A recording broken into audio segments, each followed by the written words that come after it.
Hello everyone, how's it going? It's time for the Shite You See on the BBC Quarantine Edition. There's loads of fucking good stuff on the BBC as always. It is predominantly COVID-19 based, but the BBC being the BBC, there's plenty of good-natured merry communism still to look over. Regarding the quarantine, I like to think that this has at least proven to everyone that Boris Johnson is a centre-left sort of pissant conservative, really. Like, it should forever put the nails in the coffin of people that claim he's a fucking Nazi, you know.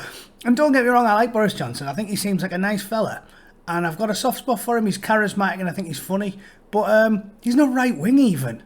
Like, I'm centre-left. He's about where I am politically. And it annoys me when people go, oh, Boris, the fascist. He's just a mop-headed fucking version of Hitler with both testicles. He's a fucking fanny. Boris Johnson's not even conservative. You don't have conservatives who ask for immigration amnesties and fucking politely ask everybody to stay home for a bit, do you? It's actually hamstrung him because I think he's been too nice.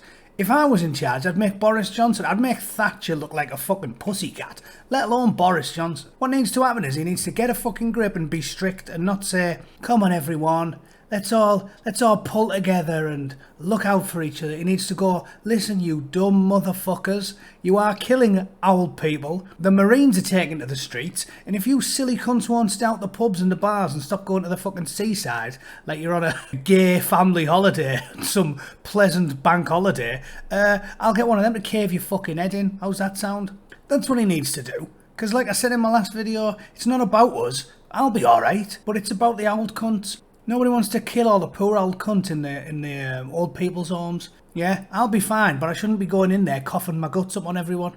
So he needs to be a bit of a cunt. Boris Johnson's not being enough of a cunt. That's the problem. Get a grip, good Boris. We need some more cuntiness, not less.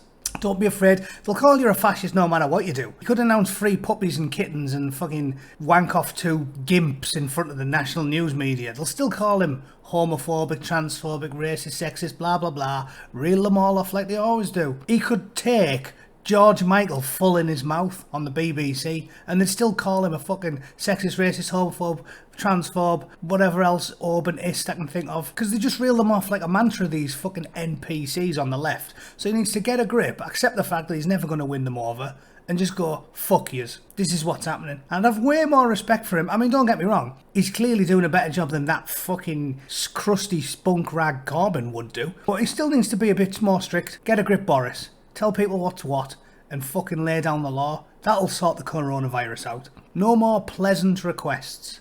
We need the iron fist to smash a virus. Moving on. Must see art in this age of social distancing. Well, you lot have fucked up art anyway. It doesn't matter whether there's people standing next to each other or not. This is a good one. How to argue with a racist.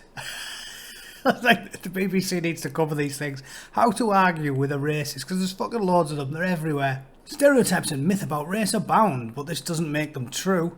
Often they're not even expressed by racists. Yeah, because we're all racist now. Unconscious bias, remember? It's like original sin. It's like a sort of communist version of Jesus. We're all evil. We're all bad. Doesn't matter how nice you think you are, even how nice you try to be. You're a fucking horrible cunt. Personified in this case by a horrible cunt. Myth 1. The DNA of white and black people is different. Well, nobody thinks that. So that's not a myth. I don't think anybody thinks our DNA is different. You can get a fucking random Somalian bloke to have 50 kids with a little fucking Eskimo.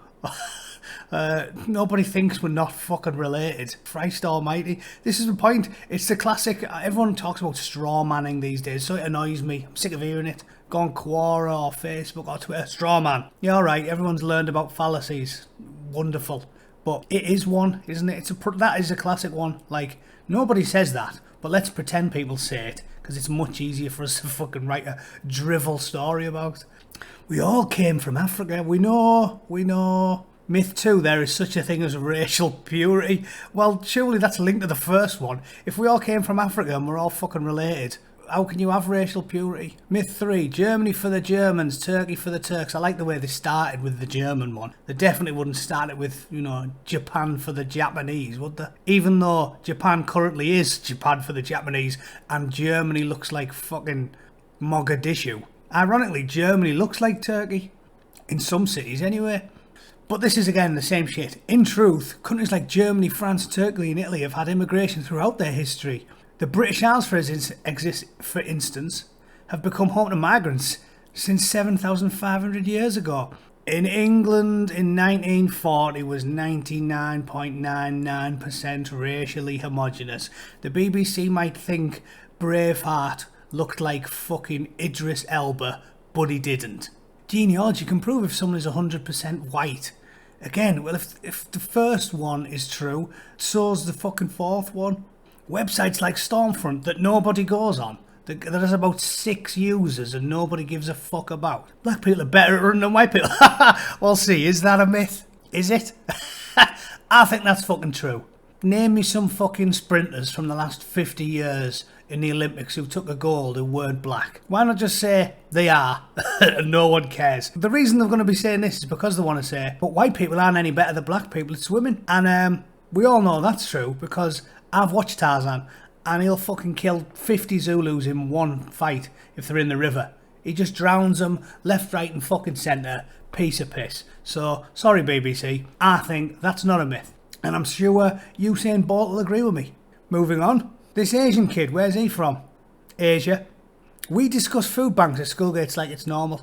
They don't even do that in Middlesbrough, which is probably the scruffiest town in Britain. So I want to know these places where they claim food banks are all over the shop, because I don't see it. The fact of the matter is, if you live in the UK and you're on the dole or on welfare, you can feed yourself. I spend about 18 quid a week on fucking groceries. It's not hard. It's like milk, oats, chicken, eggs, cheese and a few niceties. Unless you've got an arse like a fucking walrus, you can feed yourself off the dole you get in the UK. Easily. I'd love to be a politician and get tested on it. I would like lock myself in a fucking council house and live off half what they gave my neighbours for a month, and we'll see who's got the most money at the end of it. They're always pleading poverty, these morbidly obese, tracksuit wearing, special brew swigging, chain smoking fucking fat fuckers, and all they do is complain about how they can't feed themselves. Well, you've got tits and you're a man, you can feed yourself. 6 months after Sajid Javid announced an end to austerity, many families rely on food banks to survive. Bollocks. What that should say is, 6 months after much needed logical and sensible austerity, many fat fuckers still claim they're starving so they can get more money for scratch cards and turkey dinosaurs and special brew. Do one. Who wrote this? Don't tell you. They don't put names on them anymore because they're fucking embarrassed. Or possibly because they know I'll torture them on Twitter. The climate doomers preparing for society to fall apart. Again, there's hardly any. They pick a few weirdos and they put them front and centre because they want to make anyone who doesn't agree with the BBC worldview look like a mad cunt. It's ridiculous. Let's go and find 1 or 2 weirdos, interview them and then claim everyone that isn't a BBC journalist is a weirdo. Jack Hunter, fuck off sunshine. The day we introduced our black and Asian families. Blasian love. Sounds like a really strange pornographic movie. Since the end of apartheid, young South Africans have been free to date whoever they want, but relationships between black people and the country's Asians remain quite rare. The approval of parents and grandparents is not given. We are the only Blasian couple in our class, there's around 300 of us. There's probably not that many fucking Asians, is there? Again, it's just drivel. The whole story is drivel. These people are obsessed with race. How about young people have relationship? And a nice fluff piece about how there's some cultural differences between them and it's all well and good. There's no need to bash us over the fucking head with racial theory all the time. Alright, young people love each other. Let's leave it at that and just go out on a high note. What happens after YouTube fame fizzles out? Life and struggle after YouTube fame. Get a real job. Most of us, 99.999% of YouTubers don't get any money for doing YouTube. So what you do is, you get a fucking real job, you cut your hair, you scruffy cunt. There's your first mistake. Get your hair cut, go and work in a bank. Done. Done and dusted, no struggle there. Cheers. The photo rush you didn't want you to see, I've already covered. It's clearly 2 blokes bumming each other. That's the photo Russians didn't want you to see. Dirty streaming, the internet's big secret. Streaming video online contributes. God. So it's fucking climate change again. Do they write about nothing else? Poverty porn, race, climate change.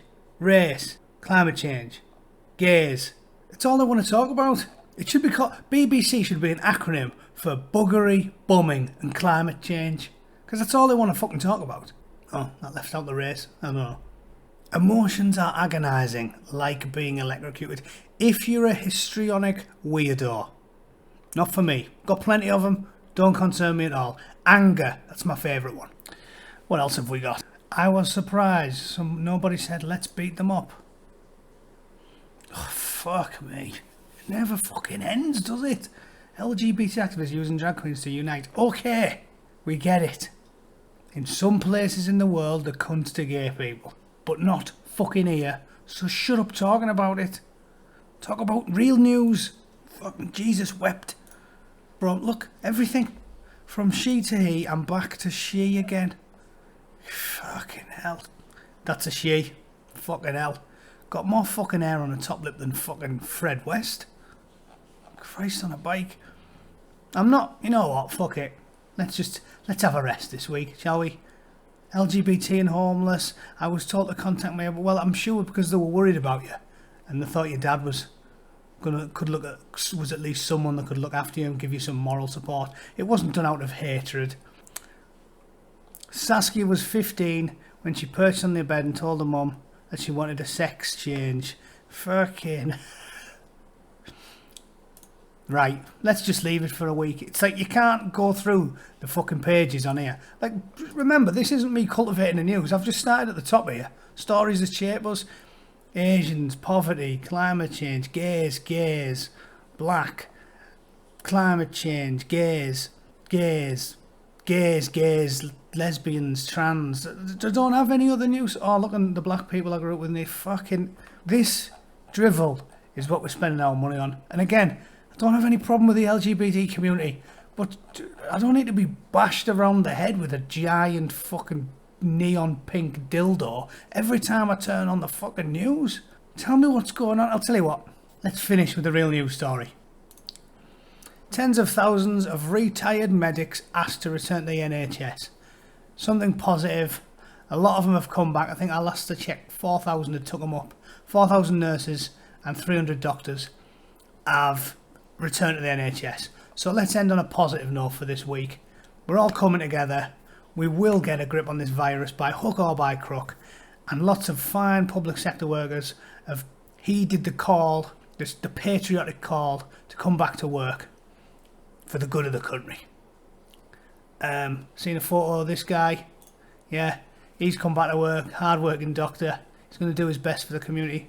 I don't really reckon, what's his name? Harold Shipman, there he is. He's a general practitioner, most prolific serial killer in history. Killed 250 women. But apart from him then, I want to end on a high note as well. I'll see you next week. Cheers.